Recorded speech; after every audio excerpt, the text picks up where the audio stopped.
മലയാളികളുടെ ഏറ്റവും ഇഷ്ടപ്പെട്ട ഗായികയാണ് റീമി ടോമി.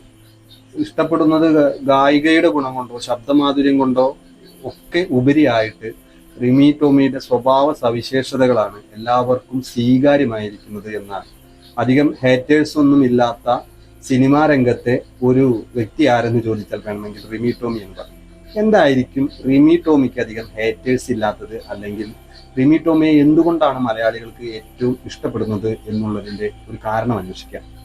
കാരണം മറ്റൊന്നുമല്ല, മനുഷ്യനിൽ 3 ഭാവങ്ങളുണ്ട് അത്ര.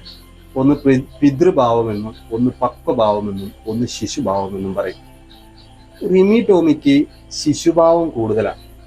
ഈ ശിശുക്കൾക്കൊക്കെ ഒരു പ്രത്യേകത ഉണ്ട്. കുട്ടികൾക്കൊക്കെ, നമ്മളൊക്കെ വീടുകളിൽ ചെറിയ ചെറിയ കുട്ടികളുണ്ടാവും. അപ്പൊ ഈ കുട്ടികളൊക്കെ വിരുന്ന് പോവുക, അല്ലെങ്കിൽ ആ വീട് മാറി കുറച്ച് ദിവസം താമസിച്ചാൽ ആ വീട്ടിലുള്ള കാരണവന്മാരൊക്കെ പറയും വീട് ഉറങ്ങിപ്പോയി എന്നുള്ളത്. നമ്മളുടെ മനസ്സിന്റെ ഉള്ളിലൊക്കെ ഒരു കുഞ്ഞുണ്ടെങ്കിലാണത്രേ നമുക്ക്, അല്ലെങ്കിൽ ശിശുഭാവം കൃത്യമായ അളവിൽ ഉണ്ടാകുമ്പോഴാണത്രേ നമുക്ക് മറ്റുള്ളവരെ രസിപ്പിക്കാൻ കഴിയൂ എന്നുള്ളതാണ് യാഥാർത്ഥ്യം. മറ്റുള്ളവരെ രസിപ്പിക്കാൻ കഴിയുന്ന ഒരു ഭാവമാണത്രേ നമ്മളുടെ ഉള്ളിലൊക്കെയുള്ള കുഞ്ഞ് അല്ലെങ്കിൽ ശിശുഭാവം എന്ന് പറയുന്നത്. റിമി ടോമിക്ക് ശിശുഭാവം അളവിൽ കൂടുതലാണ് എന്നാണ് പറയപ്പെടുന്നത്. ആയതുകൊണ്ടാണത്രേ റിമി ടോമിയെ മലയാളികൾ ഏറ്റവും കൂടുതൽ ഇഷ്ടപ്പെടുന്നത്. ഇനി ബാക്കിയുള്ള 2 ഭാവങ്ങളുടെ കണക്കെടുത്ത് നോക്കാം. രണ്ടാമത്തെ ഭാവം പിതൃഭാവമാണ്.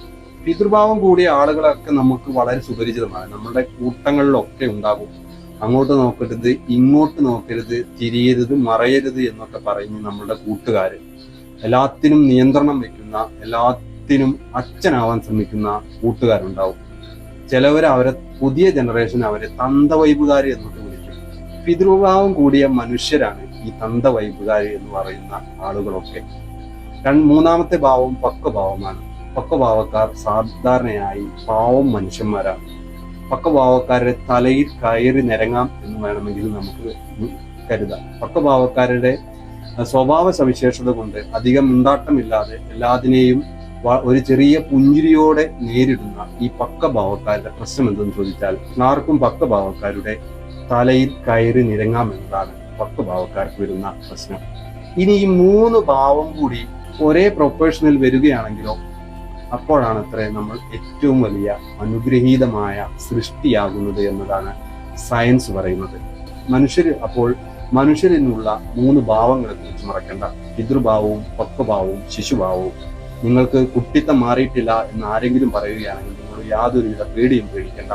കാരണം ഈ 3 ഭാവങ്ങളും ഒക്കെ മനുഷ്യന് വേണ്ടതാണ് എന്നതാണ് യാഥാർത്ഥ്യം.